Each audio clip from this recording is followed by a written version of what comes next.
So this is one of the hardest hit hospitals in one of the hardest hit neighborhoods. Queens is really at the epicenter of the outbreak in New York City, and just a few weeks ago there were lines of patients waiting to get into the emergency room here to have their symptoms checked out.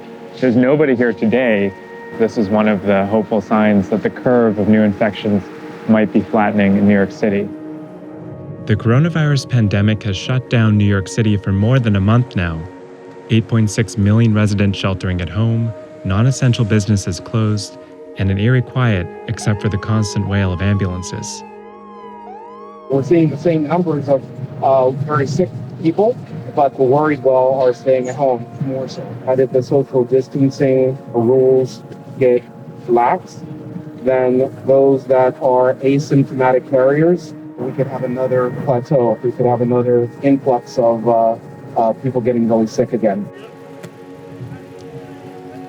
Our Girl Scout troop 4413 out of Queens has gone kind of trying to reach out to everybody to buy stuff on Amazon, basically blankets and pillows, electronic things like chargers for patients that are staying, because they're staying way longer than they expected. Do you live in Queens? Yeah. What has it been like living through this year?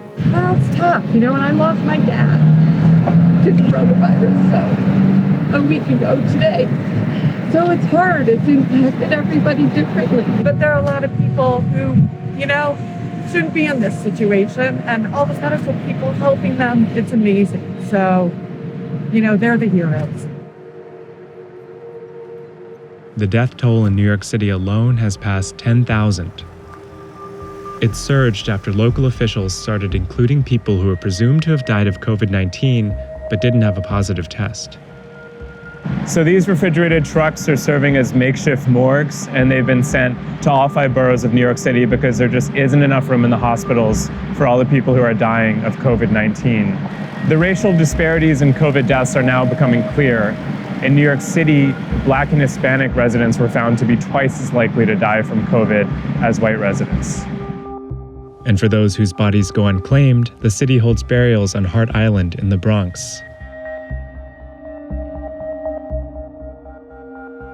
These used to take place once a week and were done by inmates from Rikers Island. But now the city has contract workers there every weekday to dig mass graves.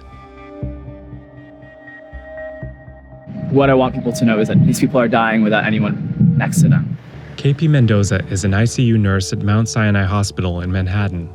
Usually the only link they have to their families through us. If we go in and we FaceTime, or if we Skype or whatever medium to communicate, it's hard because you know that they will never replace being able to be there. And I feel like I'm invading in a sacred space of how this is the last moments they might share with their family member. Who am I to be privy to that moment? And I think that has been the most challenging part of this job so far. Do you feel like you have what you need to keep yourself protected? I don't feel like I have enough. I think that when it comes to personal protective equipment, I think that anything less than a hazmat suit for nurses and doctors and anyone who's working in areas where there is a high risk of contracting this virus, I think it's not enough. Governor Cuomo says the curve of new hospitalizations is flattening. Does that make you optimistic? I think it's too soon to have hope.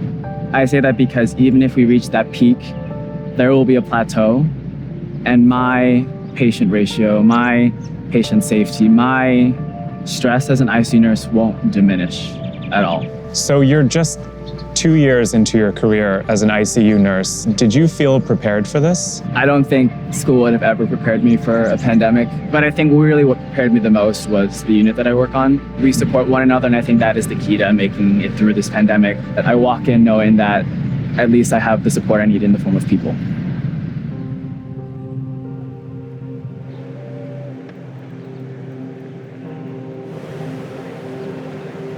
Okay, it's gonna start in 30 seconds. So this is the city's new ritual for 7 p.m., cheering on the essential workers, like the people going into this hospital.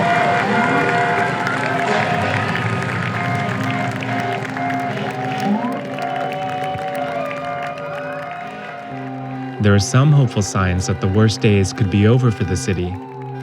Hospitalizations are beginning to fall, So is the number of intubated patients.